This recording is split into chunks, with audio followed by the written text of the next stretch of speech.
What's up, guys? Welcome to Daily Dose of Reddit. This is your host, Zach, and today's subreddit is r/EntitledParents. This story's called A Costco Pharmacy Entitled Mom Met a Certified Karen. We have all met our share of Karens, but sometimes they're so obnoxious that you wonder how they've managed to get this far in life being so entitled. I wish I had recorded this, but I was also incredulous and didn't know what to do. I was at Costco picking up a prescription at the pharmacy. They have a yellow line that you are supposed to stand behind while you wait, so as to give the patient privacy as they're speaking to the pharmacy assistant. The line kind of directs you behind the pharmacy, but it's obvious when there are people waiting. No big deal, right? Not for a Karen. The cast. Entitled Mother, whose actual name is Karen, I crap you not. Spawn 1, about 4. Spawn 2, about 8. Pharmacy assistant. Angry man. Stoner bro. Department head of pharmacy. Things seemed to be a bit hectic at the Costco pharmacy. There was only one assistant doing the pickups, and I could sense that things were busy behind the scenes. An older couple in front of me were concerned about the medication and said they couldn't read. So they had the assistant read the drug pamphlet to them. They were there for about 10 minutes, and it was a bit frustrating, but what can you do but wait? So I was next in line, standing way back behind the yellow line. There were a handful of people behind me. While I was waiting, I could hear a kid throwing a tantrum somewhere in the pharmacy department. The older couple was finishing up with the pharm assistant, and then suddenly this woman appeared between the adjacent aisles, huffing and puffing.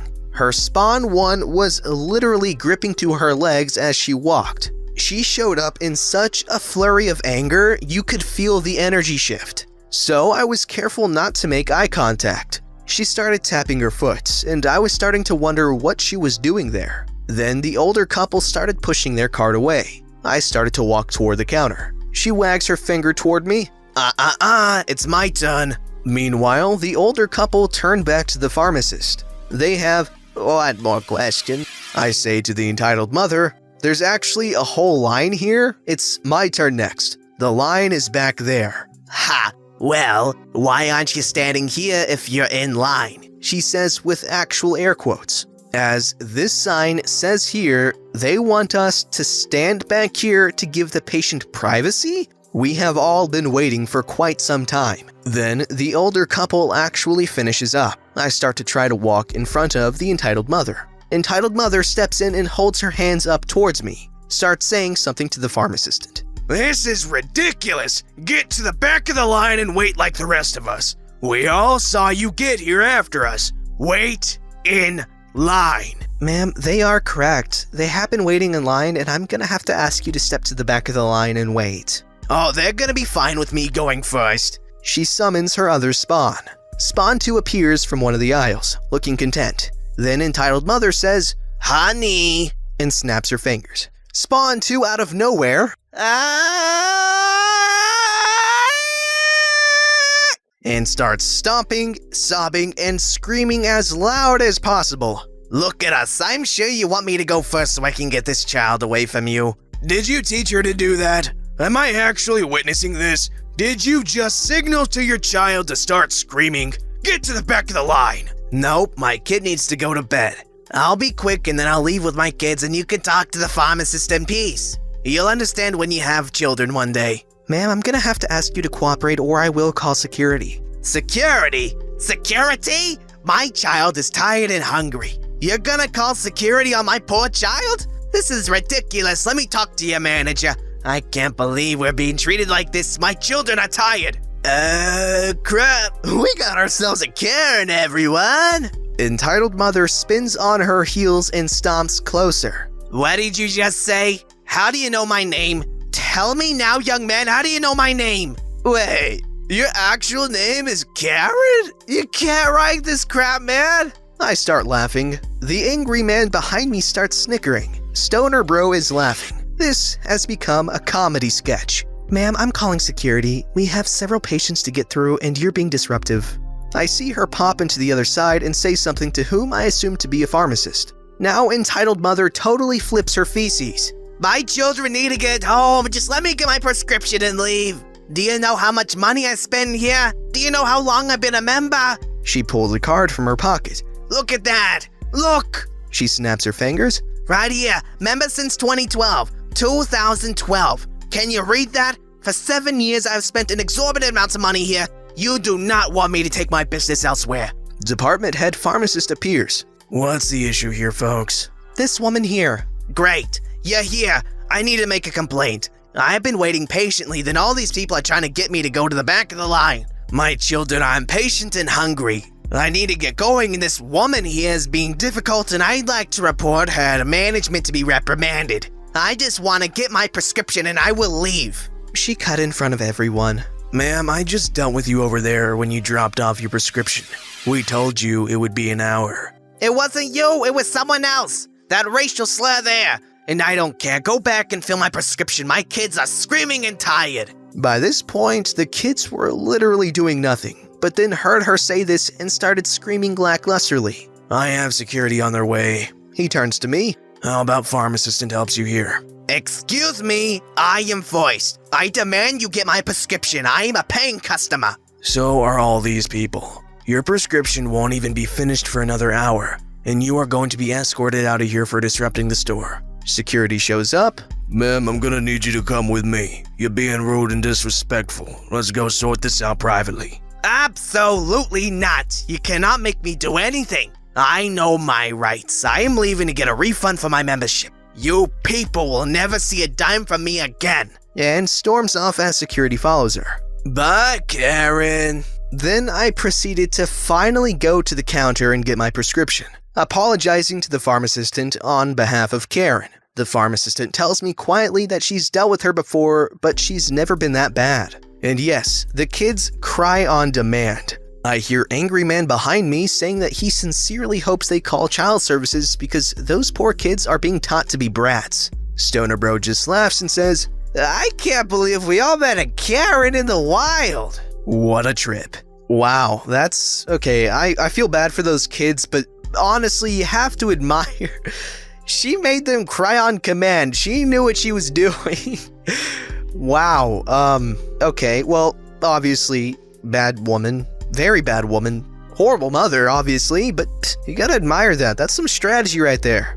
This story's called, My Extra Large Mother Thought She Could Fit Into My Medium Shirt. So I grew up being underweight, 162 centimeters tall, 50 kilograms. Then I went to America for 12 months. I came home with the 15 extra kilograms weight gained, and it was super traumatizing. The first thing that my adopted mom said when she saw me, oh my god, you're a giant now! While she had her quadruple XL body squeezed in a 2XL top, and some pants that showed the line of her underwear. Maybe be pretty like your cousin? I still remember this because I just got back home and she, instead of welcoming me, made comments about my weight, my face, and everything. Anyways, a few months later, I managed to lose 5 kilograms. But I was never big when I gained weight either. However, my adopted mom would fit me into these quadruple XL clothes, so I felt like I was too big for medium clothes. But that's not what my adopted mom saw. She thought I was the same size as her,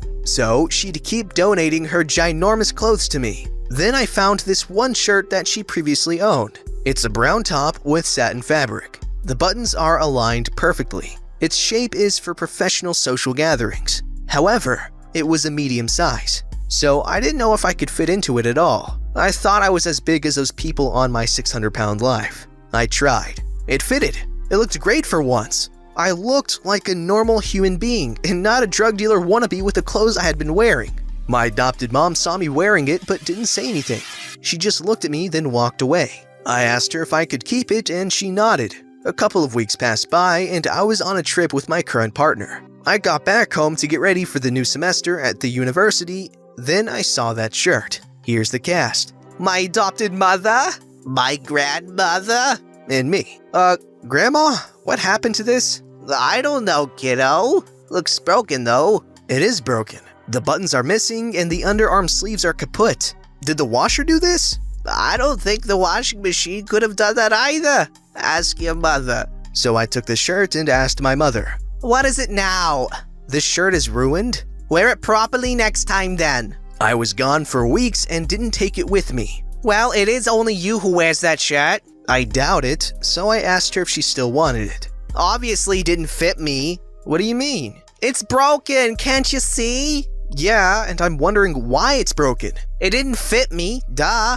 So you wore it. Then she went quiet. Obviously I wore it because we're the same size. You're even bigger, so it should fit me if it fit your quadruple XL body. I went quiet. I looked at her and just facepalmed. Really? I mean, how is a medium going to fit on a quadruple XL body? This was the first time I actually noticed how freaking delusional my adopted mother was and is. The top got wrecked by her, and she was pretty flabbergasted as to how it was destroyed when she wore it. Ha ha! F my life. That top could never be replaced.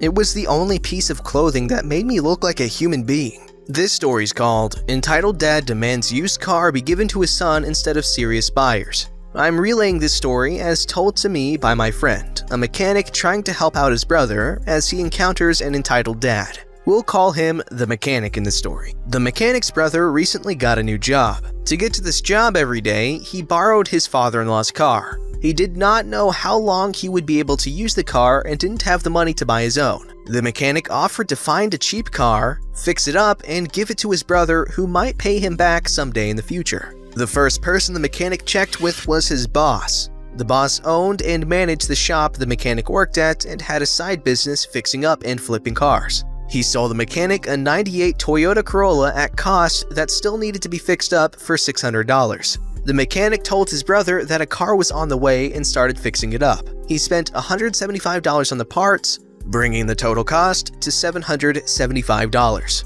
With the car fixed and ready, the brother informed his father-in-law that he would be returning the borrowed car. The father-in-law had a surprise. His intention all along was to give the car to him as a gift. He was waiting for his daughter's fast-approaching wedding anniversary to announce it. He had no knowledge of the mechanic's efforts to this point. The mechanic told his boss he would be willing to buy it back at $775, but then the labor would be for nothing. The boss convinced him to try to sell the car himself. He listed the car at $1,100, knowing he would be haggled down, and received quite a few inquiries. Only 2 were interested enough to come out to see the car. He scheduled them on the same day, an hour apart. The time for the first showing came and went with no one showing up. The mechanic assumed they were no longer interested and waited for the second appointment. Right on time for the second showing, 2 men arrived. The mechanic greeted them and they immediately started discussing the car. They talked about mileage, reliability, the work done on the car, all the normal stuff.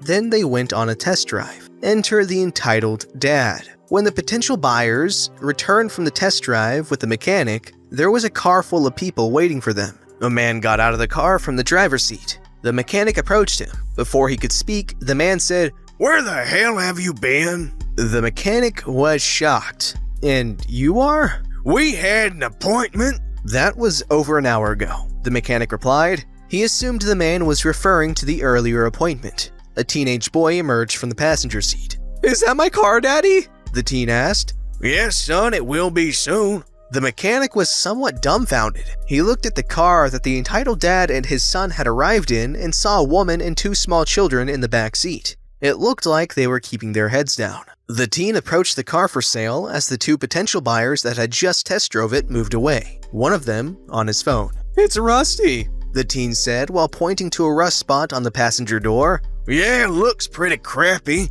Entitled dad turned to the mechanic. "Does this piece of sushi even run?" "You saw us arrive in it, and you saw the rust spot in the photos." "Not worth the asking price." "Those other guys were on time, so you can wait if—" "You scheduled 2 showings at the same time." "No, you were late." The mechanic turned away to talk to the potential buyers. "Hey!" Entitled dad exclaimed. "Forget those guys, I will give you $550 in cash." One of the potential buyers laughed. The entitled dad amused him.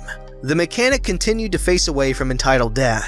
"If you're not serious about this, just leave," he said while walking toward the potential buyers. Entitled dad's son got in the car and sat in the driver's seat. "Hey!" The mechanic knew that they left the key in the ignition.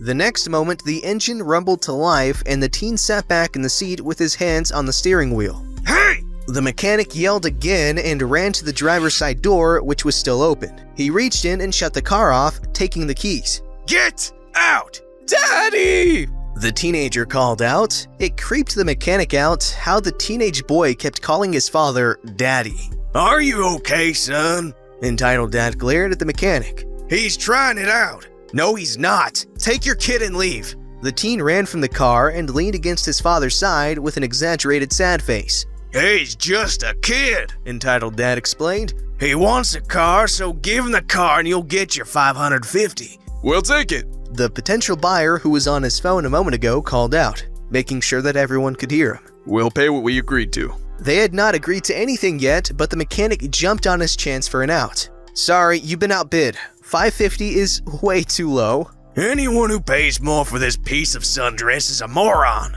Entitled Dad roughly grabs his son's wrist and practically throws him into their car. Without another word, he drives off. One of the potential buyers could not hide his amusement and kept laughing. The other smiled at the mechanic. We really do want the car, he said. Now that booty hole is gone, we can talk about the price. If you agree to $980, we can give that to you in cash right now. The mechanic agreed, making a $200 plus profit. Okay, what was that story?